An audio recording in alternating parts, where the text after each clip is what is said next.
All right. Good day, everybody. Good day, our reviewees. I hope that you are just doing fine, doing well.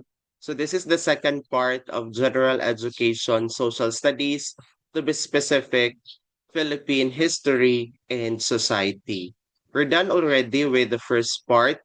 Ang pinaka-last topic natin sa first part is the birth of the Filipino nationalism. Now, proceed tayo sa growth of Filipino nationalism. Question, bakit ba, no, the Filipino nationalism was born? It was born because of those revolts na nangyari, no? Iba't ibang revolts, Dagohoy's revolts, Tapar's revolt, Basi revolt, Diego Silang's revolt, um, Magalat's revolt, so on and so forth. And because the Philippine nationalism was born, no, it was also um, it was also the precursor why the Filipino nationalism grew simply because nag-continue din yung mga abuses ng mga Spaniards. And when we say nationalism, it is our overflowing love, overflowing devotion to our nation's unity and independence. Ano pala ang kaibahan ng nationalism sa patriotism? Pag patriotism, remember lang, it is completely good. Again, it is completely positive. You love your own nation while respecting other nation. Si nationalism naman, partly, mayroon siyang negative. Because your love for your own country is overflowing, it could turn into something wrong. While you love your own country, you hate or you disrespect other country. So pwede mangyari yan sa pag nationalism. Again, pag patriotism, completely positive. Pag nationalism, partly negative, no? Kasi it could go to the extent that you love your own nation while respecting other nation. Now, there are three major reasons why the Filipino nationalism grew. Again, bakit yung Filipino nationalism, aside from being born, it grew? Mayroong tatlong reasons. First, we have the spread of liberalism.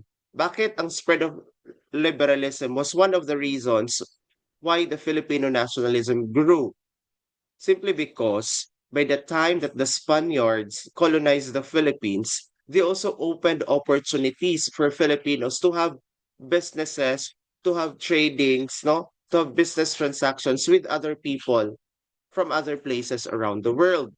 So as we do business, as we do trading, we do not only sell products, but we also exchange ideas. So that is why having the idea that other nations pala are living freely without colonizers, sa sila lang govern sa kanilang sariling bansa, no? It opened their liberal minds na pwede pala na kami lang, mga Filipino lang, ang mag-govern sa aming sariling bansa. So the first reason why the Filipino nationalism grew, spread of liberalism.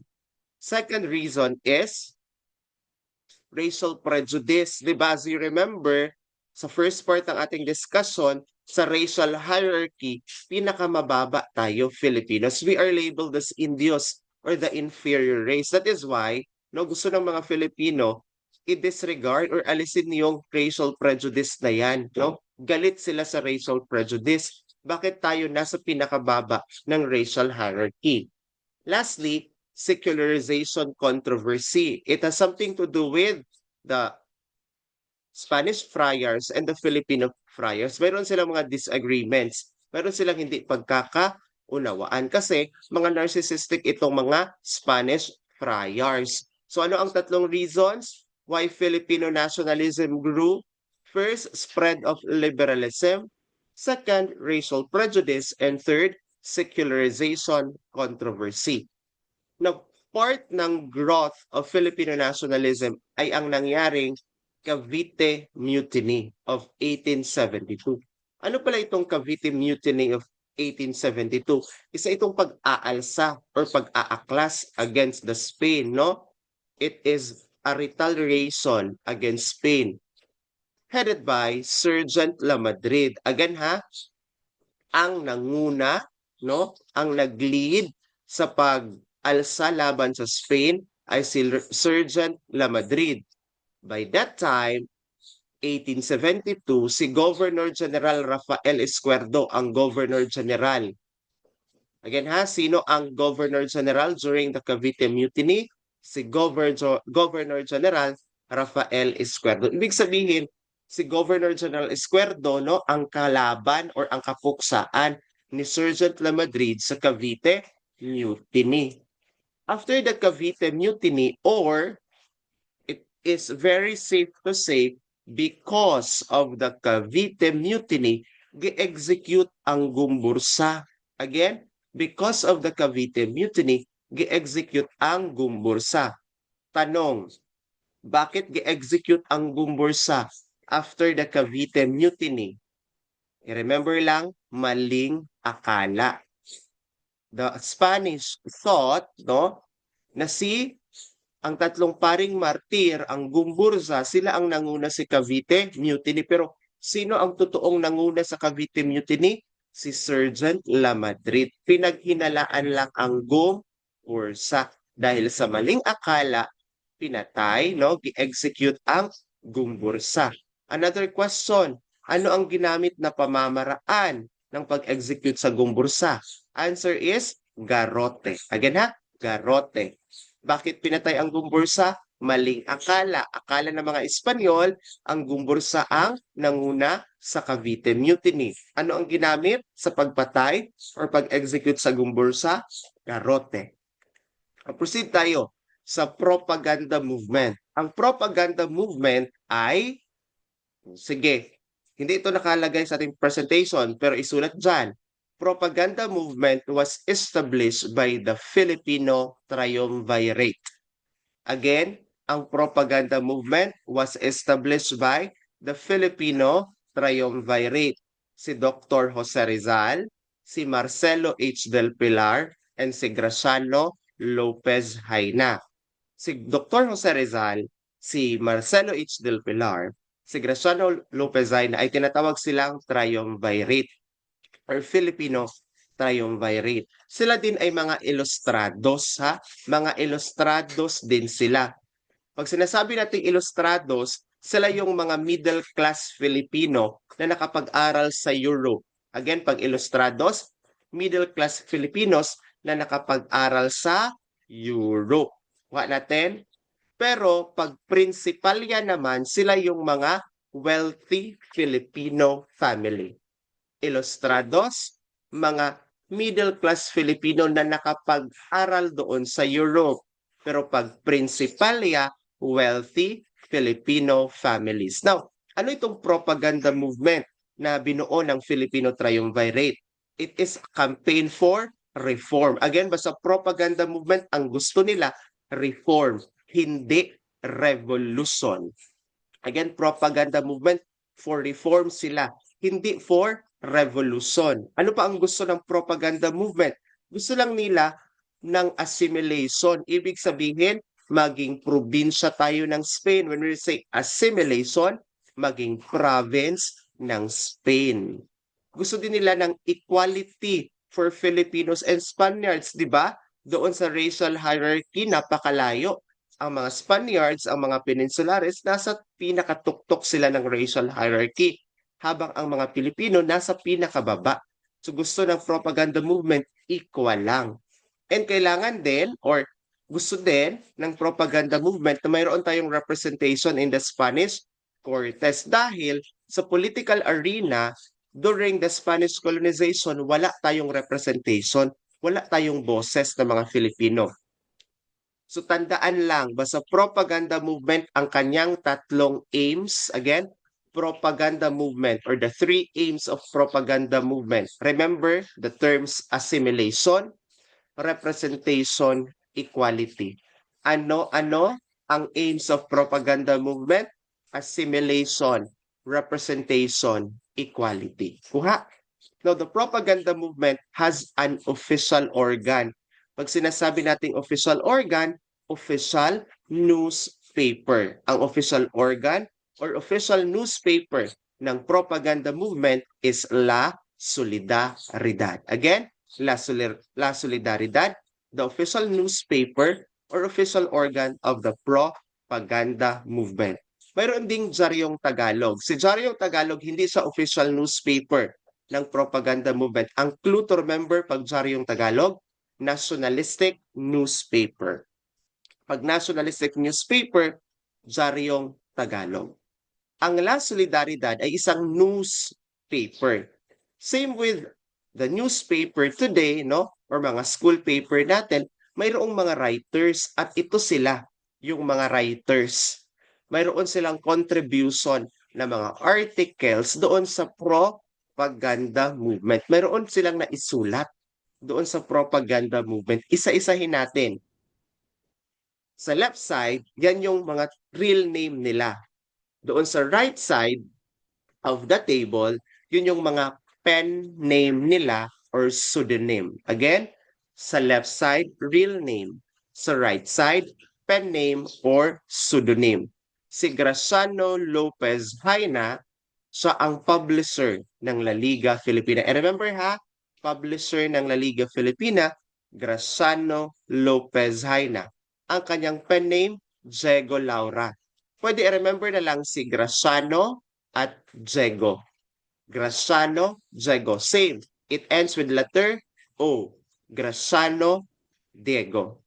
We also have Marcelo H. Del Pilar. Si Marcelo H. Del Pilar siya ang editor ng La Solidaridad. Again, si Marcelo H. Del Pilar, editor ng La Solidaridad. Pero pag publisher ng La Solidaridad, si Graciano Lopez Haina. Pag editor, Marcelo H. Del Pilar. Napakadali lang ng kanyang pen name. Look at his surname, Del Pilar, no? Yung letters, gi-rearrange lang, naging Plaridel. Del Pilar, Plaridel. Ang kanyang pen name na Dolores Manapat, it came from the first letters of his name. Marcelo, letter M, Del Pilar, letter D. Pero gi-interchange lang, nauna si D bago si M. MD, DM. Marcelo Del Pilar, Dolores Manapat. Kuha? We also have Jose de la Cruz. And remember ha, pag Joseng Sisiw, si Jose de la Cruz yan siya. Hindi siya si Jose Rizal. Joseng Sisiw, Jose de la Cruz. We also have Antonio Luna. Si Antonio Luna, taga Ilog. Again, Antonio Luna, taga Ilog. Si Juan Luna, Potasio. Juan Luna, Potasio. The next one is Jose Maria Panganiban. Very easy lang to familiarize kanyang pen name. The first two letters no ng part sa kanyang pangalan. Jose, Jo, Maria, Ma, Panganiban pa. Jo, Ma, pa. Jomapa, Jose Maria Panganiban. Next, we have Jose Rizal. Si Jose Rizal, meron siyang dalawang pen name. We have Dimasa lang and Lalong Laan. Pero ang kanyang pen name lang sa La Solidaridad ay Lalong Laan. Meaning, always ready. Ilagay dyan, Lalong Laan, always ready. Ang Dimasa lang pala, saan na pen name ni Rizal? Pen name yan siya ni Rizal sa Freemasonry. It was a group na kinabibilangan niya when he studied in Europe. Para siyang sorority, no? In the current time. Dimasa lang means untouchable. Pag tinanong ano ang pen name ni Rizal sa La Solidaridad, Lalong Laan. Meaning, always ready. Pen name niya sa Freemasonry, Dimasa lang, which means untouchable. And we have the very famous Apolinario Mabini, the Sublime Paralytic. So kanyang pen name, Paralitiko. Next, we have Andres Bonifacio. Very easy lang ang kanyang pen name. Andres, letter A, Bonifacio, letter B, Agapito, Bagong Bayan. Agapito, letter A, Bagong Bayan, letter B.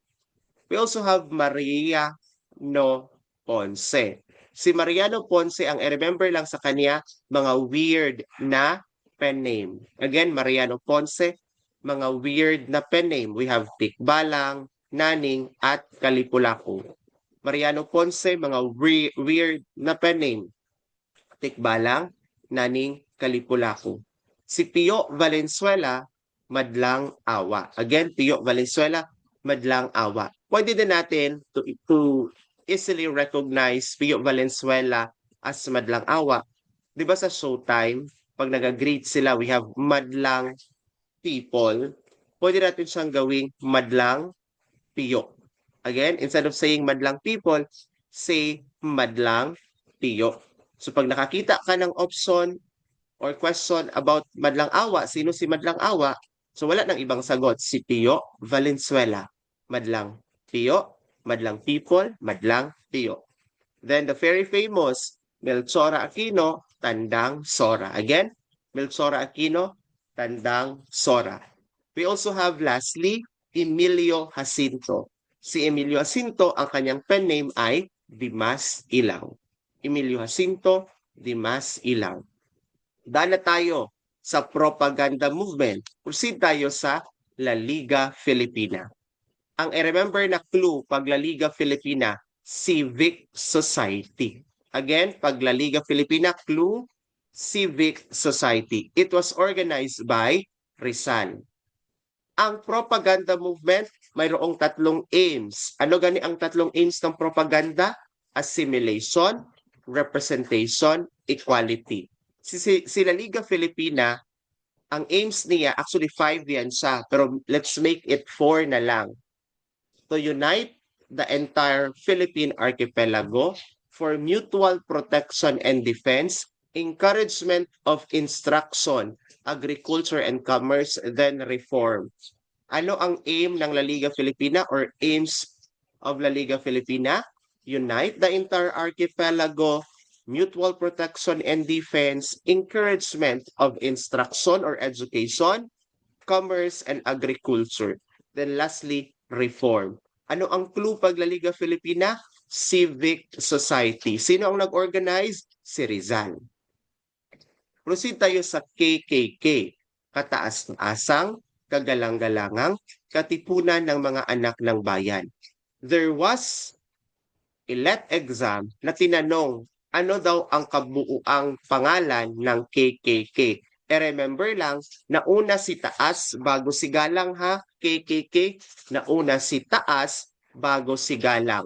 Kataas-taasang, kagalang-galangang, katipunan ng mga anak ng bayan. Kanina, ang clue sa La Liga Filipina, Civic Society. Again, ano ang clue ng La Liga Filipina? Civic Society. Pero ang katipunan or KKK, Secret Society. Again, La Liga, Civic Society. Katipunan, Secret Society. Ang nag-organize sa La Liga, si Rizal. Ang nag-organize sa Katipunan, si Andres Bonifacio. Kuha. Now, ang aims ng La Liga Filipina, unite the archipelago, mutual protection and defense, encouragement of instruction, agriculture and commerce, and reform. Ang aims naman ng KKK, dali lang i-memorize. Political, economic, civic. Again, political, economic, civic. Now, by the time na nagtipon-tipon no, yung mga leader ng KKK sa bahay ni Jodato Arellano, nagkaroon ng first election ng KKK. So sino ang naging unang presidente ng KKK? Si Jodato Arellano. Again, pag nag-organize ng KKK, si Bonifacio. Pero naging unang president, kasi mahilig ba si PRC sa first and last. The organizer of KKK, Andres Bonifacio. Pero first president of KKK, Jodato Arellano. The rest, you may memorize, pwede ding hindi. Kasi ang pinaka-highest lang, mga important names lang ang gina-question talaga ni PRC. First president ha, of Katipunan, Jodato Arellano. Now, sino ang second president? Ang second president ay si Roman Basa. Again, second president of Katipunan, Roman Basa. By the time Roman Basa is serving as the president of Katipunan, sinabi ni Bonifacio hindi daw satisfied sa performance ni Roman Basa, kaya pinalitan niya si Roman Basa. Kaya si Andres Bonifacio ang third president of the KKK. Aside from being the third president of the KKK, si Andres Bonifacio, siya ang founder of KKK. supremo ng katipunan, father of revolution, the great plebeian, or the great commoner. Again, founder of katipunan, supremo ng katipunan, father of revolution, great plebeian, great commoner, si Andres Bonifacio yan siya. Sumulat din siya ng isang akda, and that is Decalogue. Again, ano ang sinulat ni Andres Bonifacio? Decalogue ang i-remember. Ano ang nakasulat sa Decalogue? Mga responsibilities ng mga members ng KKK. Again, ano ang sinulat ni Bonifacio? Again, ano ang isinulat ni Bonifacio? Bonifacio, hindi Aguinaldo. Ano ang sinulat ni Bonifacio? Decalogue. Ano ang nakasulat sa Decalogue? Mga responsibilities ng mga members ng KKK. Now-proceed tayo kay Emilio Jacinto. Si Emilio Jacinto ay brain of the Katipunan. Again, Emilio Jacinto, brain of the Katipunan. But be very careful kasi may mayroon pang isang brain of the Revolution. So hindi sila i-interchange ha. Pag brain of the Katipunan, Emilio Jacinto. Pag brain of the Revolution, Apolinario Mabini. Again, brain of the Katipunan, Emilio Jacinto. Brain of the Revolution, Apolinario Mabini. Si Emilio Jacinto ay mayroong sinulat. Title is Cartilla. Pag Cartilla, sinulat ni Emilio Jacinto. Pero anong sinulat ni Andres Bonifacio? Decalogue. Again, anong sinulat ni Bonifacio? Decalogue. Jacinto, Cartilla. Now we have Lacambini of Katipunan. We know her so much. Gregoria de Jesus. Lacambini of Katipunan, Gregoria de Jesus, wife ni Bonifacio. Now, ang propaganda movement, mayroon siyang official newspaper na La Solidaridad. Ang Katipunan din, mayroon din siyang official newspaper. Name is Kalayaan. Official newspaper ng propaganda movement, La Solidaridad. Official newspaper ng KKK or Katipunan, Kalayaan. Kuha. Na-proceed tayo sa mga members ng Katipunan. They are classified into 3. The first grade, the second grade, and the third grade. Pag first grade, sila ang mga katipon. Katipon means the regular members of Katipunan, no? Hindi sila warrior, hindi sila kawal, hindi din sila leader, wala silang posisyon. Regular member. First grade, katipon, ang kanilang password, anak ng bayan. Second grade, kawal. Ibig sabihin sila yung mga warrior, mga sundalo, sila yung nakikipaglaban. Ang kanilang password, Gumbursa. The third grade, sila yung pinakamataas, mga bayani. Ibig sabihin, sila talaga yung mga pinaka-the best sa Katipunan. Sila yung mga leader ng Katipunan. Ang password is Rizal. Again, password is Rizal. Ginamit ang pangalan ni Rizal as the password of Katipunan ha, pero hindi siya bahagi ng Katipunan. Kuha? Now, proceed tayo sa important events in the Philippine history. Sa panahon ng Spanish colonization ito, 10 events ito sa. Ano pala ang usual questions ng LET pagdating sa mga important events in the Philippine history? Ipa-arrange yan sa inyo, yung mga important events. Ilagay si event 2, event 3, event 5, tapos kayo ang mamili. Ano ang tama na arrangement? So 10 events ito ha, na important events during the Spanish colonization. Para hindi tayo malito, i-chunking natin sa pag-memorize. When we say chunking, instead of memorizing yung first event up to 10 events, so i-divide natin sila into parts para dali lang siya ma-memorize. That is chunking technique. Effective din yan siya sa prof. Di ba? We have a lot of stages of psychosocial development, psychosexual development. Pag mataas gani, mga 8 stages, no? Difficult ba yan siya i-memorize agad-agad? So you do the chunking technique, hatiin mo. First 4, then the second 4 dayon, no? That's chunking technique. Sige. Disregard the years or the dates. Again, ano yung instruction ko? Disregard the dates. Focus on the event. Unang event na i-memorize, La Liga Filipina. What's the first event? La Liga Filipina. Mayroon silang motto. Uno, instar union. One, like all. Bakit one like all ang kailang motto? Remember, one of its goal is to unite the entire archipelago. Kaya uno, instar union. One like all. What's the first event? La Liga Filipina. The next event, KKK. Again, first event, La Liga Filipina. Second event, KKK. Ano pala ang purpose gani ng KKK? Revolution ang kanilang gusto. La Liga Filipina, reform. Gusto ng KKK, makagain tayo ng independence by force, by revolution. Now, after founding of KKK, ano ang nangyari? The KKK was discovered. Ano ang first event? La Liga Filipina. The second event, KKK. The next event, KKK was discovered. Bakit na-discovered ang KKK? Di ba ang KKK secret society, dapat tago-tago siya.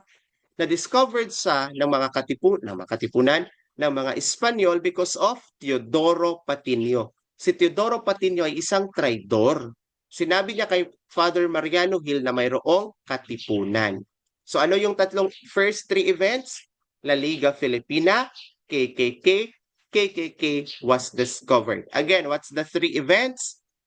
La Liga Filipina, KKK, KKK was discovered. After KKK was discovered, nagkaroon ng Cry of Pugadlawin or Cry of Balintawak. So what's the first event sa ating second set of events? Cry of Pugadlawin. Ano ang nangyari sa Cry of Pugadlawin? Doon pinunit ang sedula. And the Filipinos shouted, "Long live the Philippines," or "Mabuhay ang Pilipinas." So what's the next event? Cry of Pugadlawin or Cry of Balintawak. Ano ang nangyari? Pagpunit ng sedula. The next event is si Governor General Ramon Blanco nag-declare ng martial law. Cry of Pugadlawin, after Cry of Pugadlawin or Cry of Balintawak, martial law. Again, martial law. After martial law, execution of Rizal. Ano ang una? Cry of Pugadlawin, then martial law, then execution of Rizal. Question, bakit ga-execute si Rizal? Same with the execution of Gumbursa, maling akala. Kasi akala ng mga Espanyol, si Rizal ang nag-organize ng KKK. Di ba ginamit ang kanyang apelido as the password? Still, maling akala. Marami ang namamatay sa maling akala. Now, kung garote ang ginamit sa pag-execute sa Gumbursa, ano naman kay Rizal? Firing squad. Again, firing squad. Balik tayo sa events. Cry of Pugadlawin or Cry of Balintawak, martial law, then execution of Rizal. I-connect natin yung first three events sa current na three events. We have La Liga Filipina, KKK, KKK was discovered, Cry of Pugadlawin, martial law, execution of Rizal. Kuha? Now proceed tayo sa next event during the Spanish colonization. After the execution of Rizal, nagkaroon ng Tejeros Convention. Ano pala ang nangyari sa Tejeros Convention? Ang katipunan ay nagkaroon ng dalawang faction. Same with what is happening sa ating Senate today. Nagkaroon siya ng dalawang faction which is Magdalo, headed by Aguinaldo, Valdemiro Aguinaldo, and Magdiwang, headed by Mariano Alvarez. Ano ang nangyari sa katipunan? Nagkaroon ng dalawang faction, Magdalo and Magdiwang. During the Tejeros Convention, nag-usap sila na i-disregard ang kanilang mga disagreement. So nagkasundo ang dalawang faction, ang Magdalo and ang Magdiwang during the Tejeros Convention. Kuha? So what's the event? Tejeros Convention. Ano ang nangyari sa Tejeros Convention? Nagkabati ang Magdalo at ang magdiwang faction ng Katipunan. What's the event again? Tejeros Convention. Next ng Tejeros Convention is execution of Bonifacio brothers. Kasi they were found guilty of treason and sedition. No? Nag-alsa sila laban sa mga Espanyol. So ano ang pangalan ng Bonifacio brothers? Si Andres Bonifacio, isa siya sa pinatay, at si Procopio Bonifacio. Sino ang pinatay ng Bonifacio brothers? Si Andres Bonifacio and Procopio Bonifacio. Kasi may isa pang brother si Bonifacio, si Ciriaco Bonifacio. Pero ang kasama niya gipatay, si Procopio Bonifacio. What's the event? Execution of Bonifacio. So we have Tejeros Convention, then execution of Bonifacio. Tejeros Convention, execution of Bonifacio. After the execution of Bonifacio, the next event is Biak na Bato Republic or Biak na Bato Constitution. Ano pala ang nangyari sa Biak na Bato Republic or Biak na Bato Constitution? Ang Biak na Bato Constitution sinulat ni Felix Ferrer and Isabelo Artacho. Pero it was just simply copied sa Cuban or Jimaguayo Constitution. Kaya it was not acknowledged as the first Philippine Republic, ang Biak na Bato Republic. Again, hindi siya na-acknowledge as first Philippine Republic kasi kopya lang, kinopya lang sa Cuban or Jimaguayo Constitution. So what's the event? Biak na Bato Republic. We have Tejeros Convention, execution of Bonifacio, Biak na Bato Republic or Biak na Bato Constitution. After that, Pact of Biak na Bato. Ano ang nangyari sa Pact of Biak na Bato? Nagkaroon ng usapan, no? Nagkaroon ng kasunduan. Sino ang nagkaroon ng kasunduan? Si Governor General Primo de Rivera at si Emilio Aguinaldo. Magkaroon ng ceasefire. Pero kailangan si Emilio Aguinaldo ay pumunta ng Hong Kong. So lumimpad talaga si Emilio Aguinaldo sa Hong Kong. Iniwan niya ang Pilipinas dahil sa Pact of Biak na Bato. So what's the event? Pact of Biak na Bato. Sige, sunod-sunod natin. Tejeros Convention, execution of Bonifacio brothers, Biak na Bato Republic or Constitution, then Pact of Biak na Bato. I-connect natin from the first event, no? Kasi 10 na ito. We have La Liga Filipina, KKK, discovery of the KKK, cry of Pugadlawin, martial law, execution of Rizal, Tejeros Convention, execution of Bonifacio brothers, Biak na Bato Constitution or Biak na Bato Republic, then lastly, Pact of Biak na Bato. Sige, i-memorize. Try to close your eyes.